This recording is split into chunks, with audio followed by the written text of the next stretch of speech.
Welcome to your 20-minute podcast with David Brower, where we do our best to give you useful information in 20 minutes or less. Now, here's your host, 5-time Voice Arts Awards nominee, David Brower. Thanks, Allan. This is David Brower with your 20-minute podcast.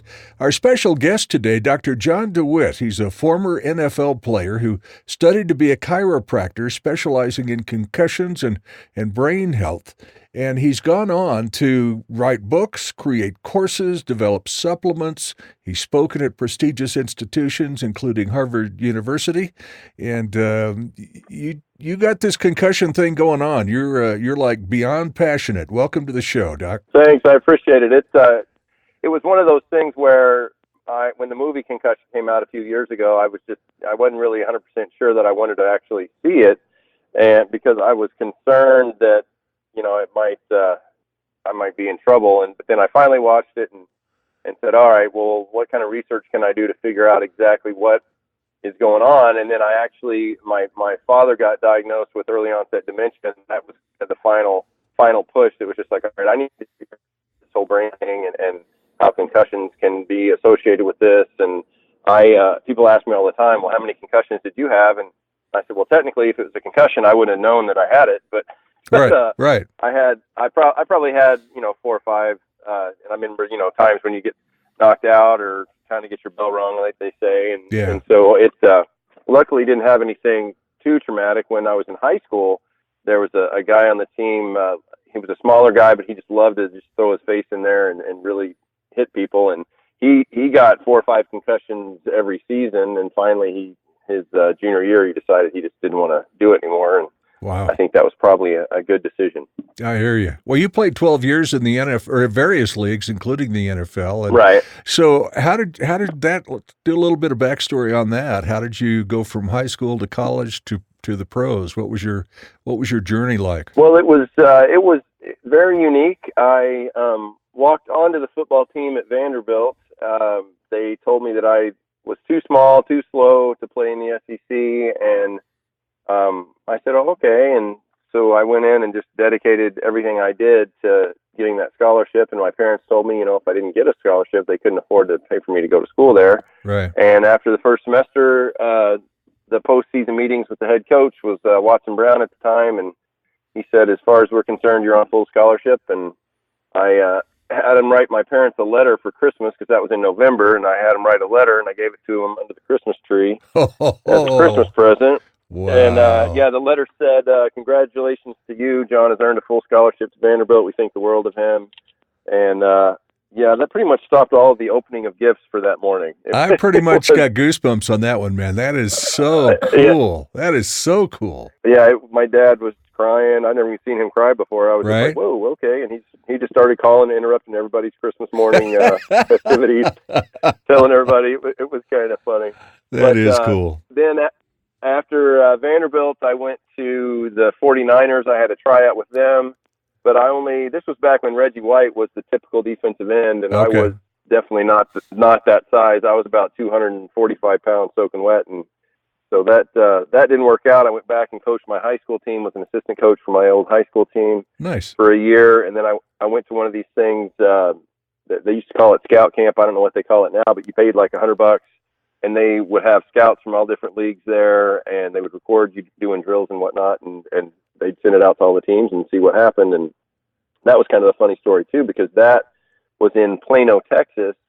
And in the hotel the night before, on the news, it was talking about the storm. There was a huge storm, and hail was like breaking out the windshields of cars. It was so big. God. And there was like a huge tornado, and they literally evacuated the entire hotel into the lobby just in case the tornado hit the hotel. Oh my! And so we're all sitting there saying, are we going to do this tomorrow or what? What's the deal? And luckily they decided to go ahead and do the event. It was on AstroTurf, so it didn't matter that it was kind of wet. And sure. They had scouts from a bunch of CFL teams and AFL. I don't know if the AFL was around back then or not, but the only NFL team there was the Houston Oilers with Rich Sneed, who was the head of player personnel for the Houston Oilers.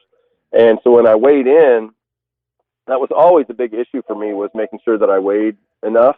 Right. And when I weighed in, they said that I weighed I think they said I weighed 260 or 261 or something, and I couldn't believe it. I was like, oh my God, that's awesome. And so then I like was running 40s, and I remember what my 40 was like a 4.6 or something like that. And dang, he pulled me aside. I mean, my fastest 40 was a 4.56, which was exciting. But anyway, yeah, absolutely, because I was running for my life all the time. Right. But right. it was funny because he pulled me aside and he said, okay, well, did you really weigh 261? And I said, absolutely. And I was just praying that he wouldn't say, let's get on the scale again. Because I was probably about 250, but I didn't, whatever, it's just a number. Right. And so anyway, he had me wait or stay after everybody else had gone through all their drills and had me run some specific drills for them. And I didn't have an agent at the time. And he said, well, we like what we see. If we decide we want to offer you something, we'll let you know. I'll give you a call. And I was like, oh, okay. And had no idea how it worked or anything. Sure. And, so 3 days later, he called me up and he said, well, we want to offer you the rookie minimum contract, which at the time was $103,000. Okay. And I mean, I couldn't believe it. I was like, oh, that's fine. All right. And then he said, okay, if that's all right with you, we'll send you over the contract. And then tomorrow we have the NFL has a representative flying out to your hometown to do a drug test on you. I was like, okay. And so they sent me the contract. They FedExed it to me. There was like 10 copies of it. It was hilarious. And then before he said goodbye, he's like, and by the way, you need to get an agent. And I was like, oh, okay, did I not negotiate? Did you just kind of rip me off right there? Right. Yeah, get an agent after you sign the contract. Thank you so much. Exactly. But it was funny because when the next day, literally the FBI guy showed up and I'm like, why are they drug testing a guy that's so little? I'm like, okay. Yeah. And he was a retired FBI guy, didn't even leave the airport. He showed up at the airport, followed me into the bathroom, watched me pee in a cup, and then sat there and waited for his next flight. I was like, wow, this must be a fun job. Wow, what a tough gig. Wow. Yeah. What do you do for a living? Oh, I fly in, watch people pee, and then get back on the plane. Exactly. It's pretty exciting. But anyway, so it was fun because went to Houston, got to play with Ray Childress was there. It was Steve McNair's first year. Super, super nice guy. Nice. Henry Ford was there. And it's all about the guys that you end up playing with, and you realize that football really is a really small fraternity of people, and you just really I still know a bunch of these guys I used to play with. And then they sent me over to NFL Europe, and I played in Scotland, and we actually ended up winning the entire championship in Scotland, which was kind of fun. Wow. And then I ended up playing arena football in a variety of different cities, and I played up in Canada, in Montreal. Then I played in the XFL in San Francisco. And, after all the jumping around and moving 500 times, I decided that eventually I was starting to get a little older than some of the coaches that I was playing for. There you go. All right, I got to figure out what to do after football. And each team always had their own chiropractor, and so I asked what they had to do to be a chiropractor, and then I was like, well, it's either that or orthopedic surgery, and I really don't feel like going to 10 years of school. I'll go to like a 5-year program condensed into 3.5, and so I did the chiropractic, and it's been great ever since. And I've just taught myself how to do all the online stuff and the video courses and the books and the supplements, all that stuff, and it's just been really wow. It's just been a blessing. I'm just happy to be a part of it. What a ride, man! What a ride. Yeah. The concussion stuff has really been obviously in the news the last several years, before the concussion movie, but certainly more after that, I think. And right. And parents showing more concern about their young kids getting concussions at early ages. Right. NFL now having concussion protocols where they take people out of the game and all those kinds of things. So it's really kind of a high-profile deal now. And what you're doing is even bringing more attention to that and helping people understand what's involved, right? Right. And that's nice. One of the benefits of being in Southern California is I get to go down to San Diego. Junior Seau, the Seau Foundation is his sister started that after he passed away. Right. And Chris Nowicki, that's big in concussions. He's a Harvard grad. He was down there. A bunch of other NFL guys. So we were all just kind of talking about it. And then I'm a part of the Beyond Concussion charity as well. It's down in San Diego.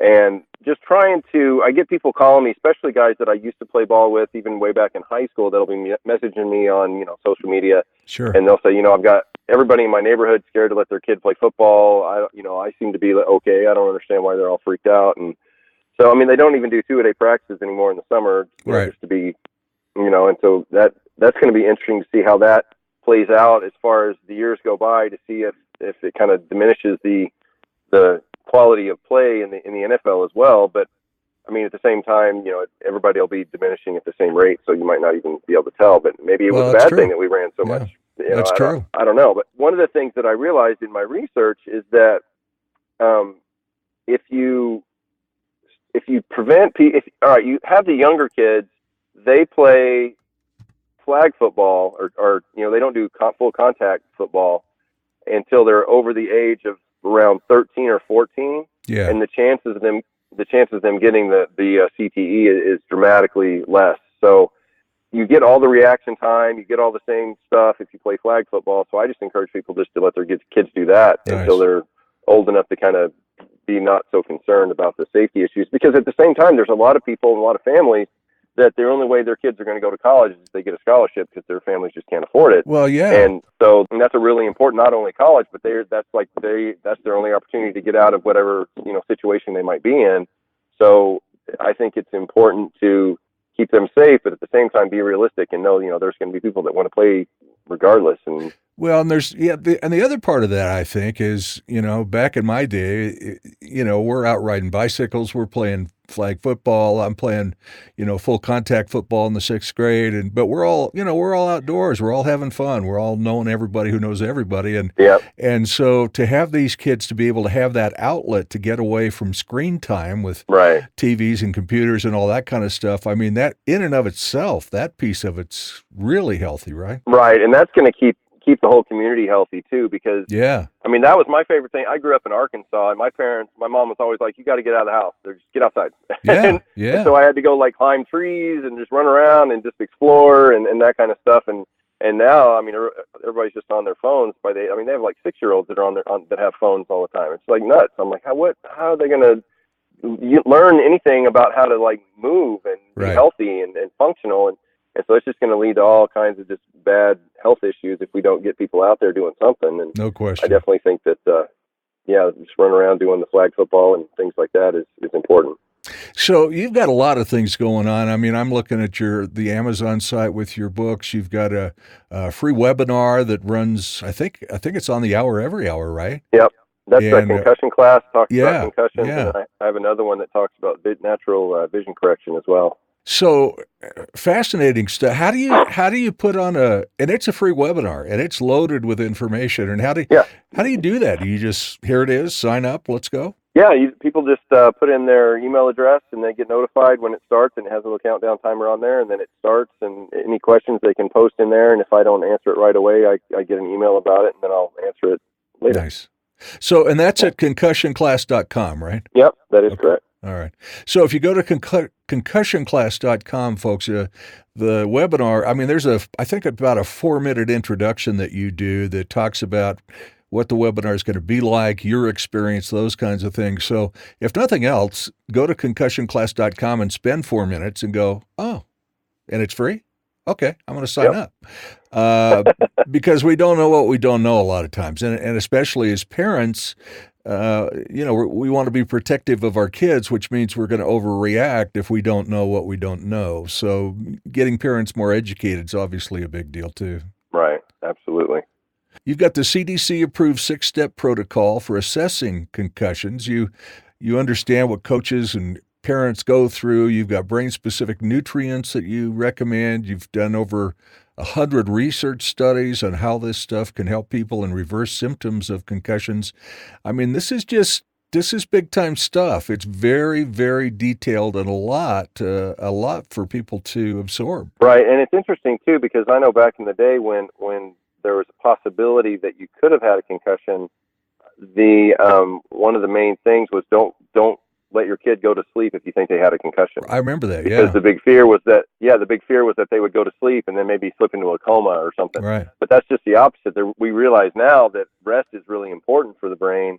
And I mean, you can check on them every now and then, but you don't want to keep a kid that's trying to go to sleep after they got hit in the head from going to sleep, because that's what they need. Their body naturally knows what they need. So that was you a myth back you got in to the day. trust that, yeah. So you've got absolutely. the concussionclass.com.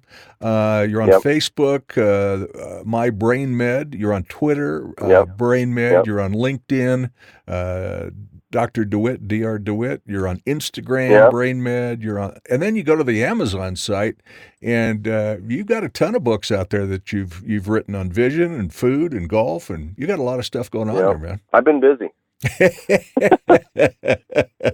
Yeah, it's funny. My last book was about stem cell therapy and different ways that people are using that to help regenerate tissue in the knees and ankles and stuff, because that was a big popular thing that I went to. I go to Mike Ditka has a Gridiron Greats Foundation that he has a Hall of Fame dinner every year in Vegas, and I've been to the last couple and to meet some of the neatest guys. I met Howie Long, Herschel Walker, some of those guys last year, and they were talking about, Mike Golick was there the year before, and he was talking about how he did stem cells on his knees and said it was just the best thing ever, and he wished he'd done it back when he was playing ball, but it wasn't an option. Yeah. And so it's definitely something worth looking into. And right. I mean, we don't do anything like that in the office, but it's sometimes you get these complicated cases and you just want to try whatever you can find. You bet. I'm going to be blank on her name, but there was a professional skier, and I want to say a year or two ago, that had that done on her knees, and she was able to get back into virtually full form and be competitive again. And that was the first time I'd ever heard of that being done, number one, let alone being so successful. Yeah, and I can see her face right now, but I can't remember her name either. Right? Yeah. I'm like, yeah, but yeah, knees and downhill skiing, that's pretty intense trauma to the knees. So I can imagine she had some damage. People obviously can get to your website, your social media, those kinds of things. So do you travel around and speak? Do you do one-on-one consultations? What's your week, month, year like? The easiest way to get any information about me is just to go to drjohndewitt.com. It's drjohndewitt.com. It's got all the latest. It's got all the different podcasts that I've done, all the different. It's got links to go to the different webinars that I've done that are the free things, and a variety of other stuff. And then I'm in the process of setting up an app that you can download on your phone, which will get access to all that, as well as a one-on-one consultation as well.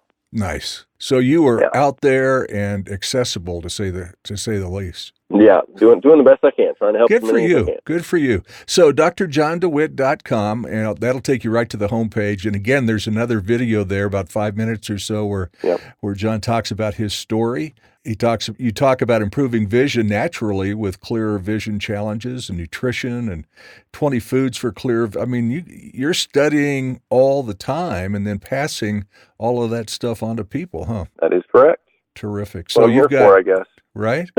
So do you sleep at all, or? I sleep a little bit every now and then. I like to quote Sam Elliott from Dirty Dancing back in the day. He's like, "I'll sleep when I'm dead." Oh, there you go. There you go. Life is too short because I'm not going to sleep. That's right. Exactly. Well, that's cool, man. Concussion, let me go through here. Concussionclass.com. Check that out for the free webinar. drjohndewitt.com. Learn more about the doc and another video on there. Go to Facebook, BrainMed, Twitter, BrainMed. All the social media stuff is on his website. And it's more and more and more and more important to get a handle on understanding this stuff, especially if if you're a parent and you have kids who are very active in sports, and you're going to be that protective parent. So the more you can get educated on this stuff, the more your kid's going to be appreciative. That's for sure, right, John? Absolutely, because you don't want to just be scared of everything. You need to educate yourself so you make a good decision. Yeah, exactly right. Dr. John DeWitt, our special guest today. And man, thank you so much for what you do and bringing all this to massive attention. I've spent about an hour on your stuff this morning, and I'm just it's just so informative. So folks, check it out. And John, thank you so much. Continued success. Thank you, sir. I appreciate it.